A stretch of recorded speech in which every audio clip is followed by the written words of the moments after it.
With beyond for that. My mother bought first class passage.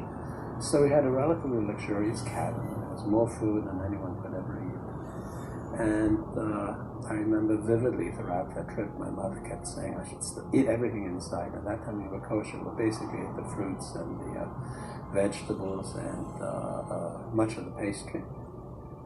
And Port Said, the ship actually anchored, and I remember those sand dunes on both sides.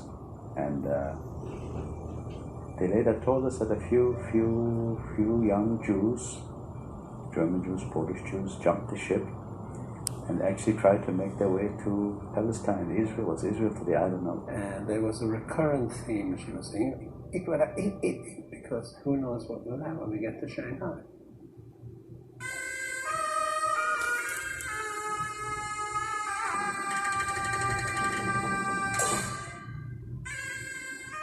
Got off the ship in Shanghai.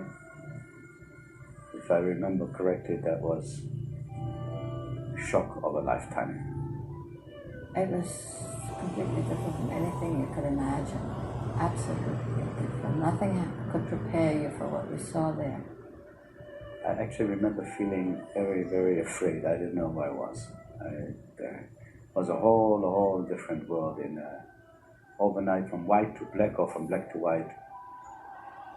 In 1937, what was conquered was not the international settlement, not the French concession, but the Chinese portion of the town.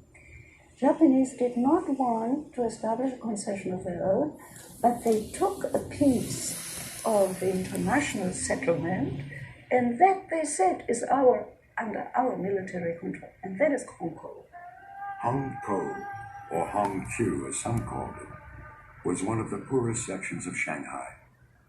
Badly battered in the war with the Japanese, it was home to poor Chinese, occupying Japanese, and many Jewish refugees who had little means to support themselves.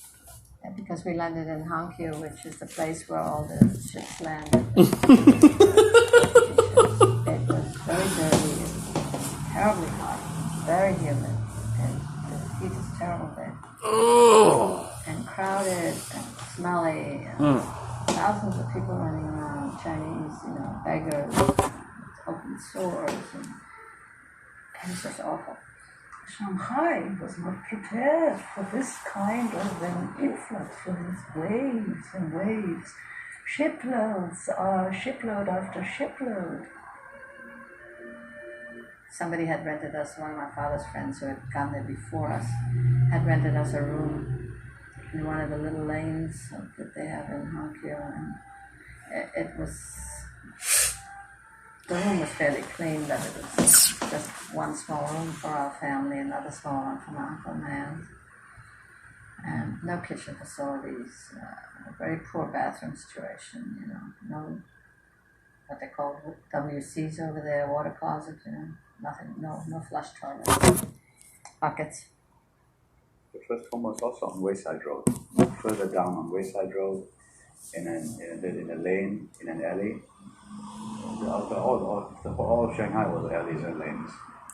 Cars don't go through there. Bicycle, the wagon you can pull through there.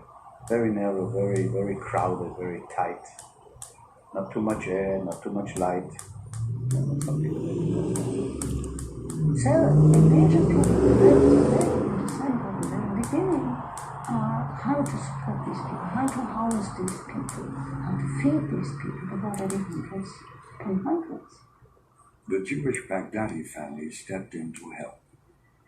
They established soup kitchens and temporary shelters called homes, or Heime, in German. We were picked up by the Jewish committee on trucks, and they took us to a camp, which was a converted school, the Kinshop camp. And the camp was normal. We had a little breakfast, little lunch, and no dinner. And we had to fend for ourselves if we had a little money. The first one to create what's called International Committee, what's the IC, or IC was the Como Committee, which was subsidized by Sassoon. Victor Sassoon said that it was the cheapest place in the world to support a refugee. For 5 American cents, could support refugees. But as more refugees were arriving daily, more help was needed. The JDC, the Joint Distribution Committee, took action.